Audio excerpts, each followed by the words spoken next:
Hello tout le monde, je suis super contente de vous retrouver à nouveau pour une recette super, vraiment trop gourmande. Réalisez la pâte, versez 310 g de farine dans votre saladier, ajoutez progressivement 170 g d'eau, farinez votre plan de travail et venez pétrir à la main votre pâte.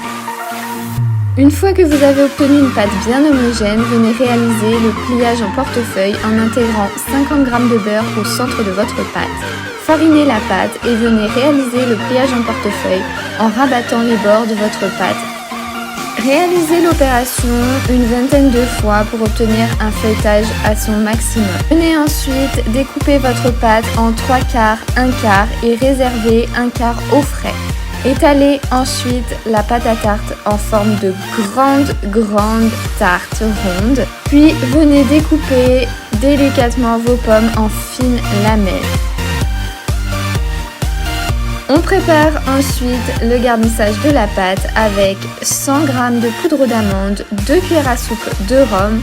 On vient ajouter de la compote de pommes, environ 60 g pour délayer le tout.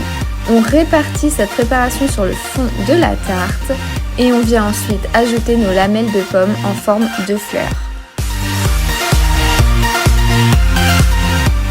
On récupère ensuite le 1 quart de pâte restant et nous l'étalons à son maximum de façon très fine. Vous allez voir que même la pâte va peut-être se déchirer, mais ce n'est pas grave du tout puisque nous allons faire des incisions à l'intérieur de celle-ci pour vous laisser échapper les bouts de pommes. Pour obtenir une belle tarte dorée sur le dessus, j'utilise un peu de vanille liquide que je viens répartir dessus à la main avec un peu d'eau. Enfournez ensuite votre tarte pour 35 minutes à 190 degrés et venez la déguster légèrement chaude, à peine sortie du four. Je vous assure que c'est un régal. Et je vous dis à la semaine prochaine pour une prochaine recette tout aussi gourmande.